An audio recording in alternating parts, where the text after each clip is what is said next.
Hey, what's up everyone? Morey Croson here, and today we're going to be going over how groin strains happen, really specifically to sprinting, and we're going to start the video right now.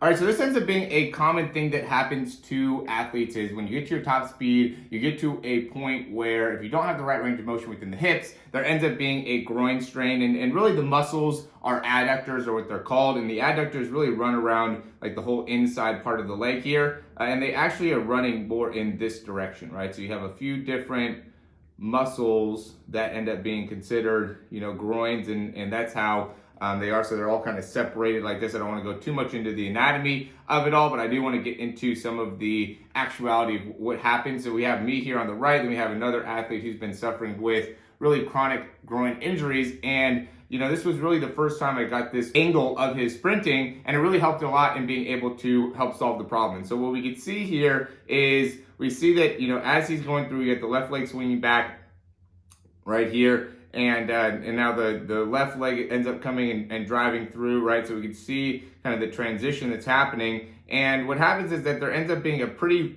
wide amount of lateral movement happening in the hip shift, right? So you can see me as I'm driving my leg through, how there's not near as much of a lift shift or a shift in my hips from the side, right? And then I also am able to get my knee up a little bit higher, right? So that ends up being a part of it, is that if you're not able to adequately flex your knee, right, and really utilize your hip flexors, then that's going to make it so then you end up using more adductors in general. And then also we can see as he's going through and turning here, he really puts himself in a position where he's creating a lot more rotation in the hip than what he needs, right? So we can see that left hip is really rotating back and the right hip is really rotating forward. So then as he goes through and transitions to the other side and bringing through the right hip, you can see how a lot of that pressure ends up being put on the groin. Because right here, there's really a large amount of stretch being put on these muscles, right? These muscles are all in a lengthened position and then really have to be able to shorten very quickly because of like the slight lean that he has within the spine. So the inability to maintain a good hip position and instead, allow one hip to rise, one hip to lower, as well as have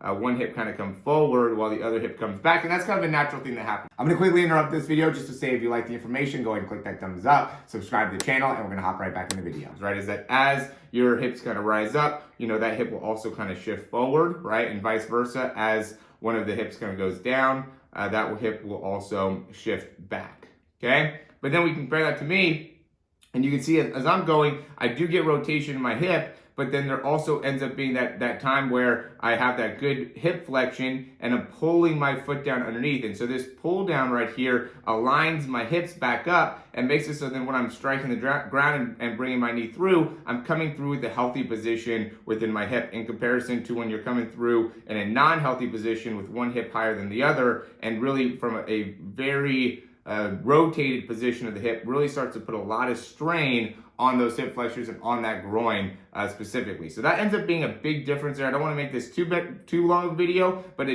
do want to be able to show some of the key things that end up impacting your groin issues, right? So if you're somebody that has a lot of groin issues, the first thing that I would go into is how well are you able to stabilize lateral shift in the pelvis, right? So as I'm going through here, I'm really trying not to allow my pelvis, and I'm actively doing this because I'm going to make, I knew I was going to make this video, but I'm actively trying to make it so my hips don't shift too much side to side. Where you can see, the athlete here on the on the left is really shifting a lot side to side as he's going through, especially to that right side, right? And so you can see he ends up really rotating over that side there, and that was where he first hurt the groin and then ended up being a left groin issue. But now the point is that if we end up putting too much shifting into one side in comparison to the other, in combination to not being able to get very good knee drive overall, that will end up impacting your ability to really access the hip flexors and really create an overuse issue in those adductors. And that's really what usually happens when you have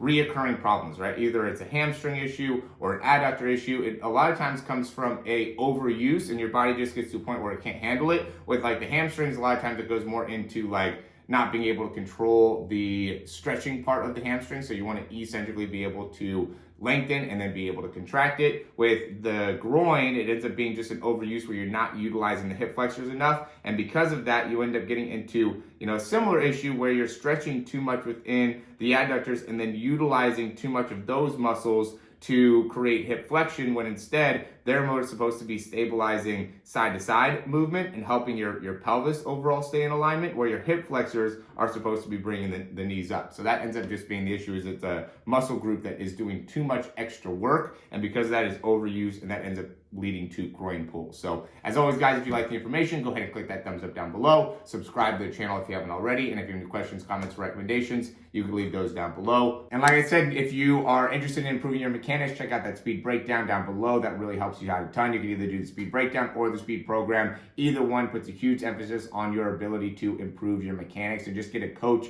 to be able to actually help you out understanding what are some of the main things that you need to do within your stride length, your foot contact time, your start, your drive phase, your top end speed phase, your arms, your posture. There's so many different parts that go into running. A lot of people don't even understand the complexities that it can actually bring to being able to perform at a high level. Now, we obviously don't want to be able to, or even crossing over your legs ends up even being a thing that is a very, very common part of not being able to get as much distance per step, right? Because you end up stepping over. But anyway, big thing is being able to connect to what is it that we need to be able to change. And again, not a lot of people think that there's a lot of complexity within sprinting. They think it should be a very, very simple movement pattern. And at the end of the day, it is very simple, right? But in order to perform at the highest level, you have to be able to do all the correct parts of sprinting. And so a lot of us are not able to compete at a high level, not because of our inability to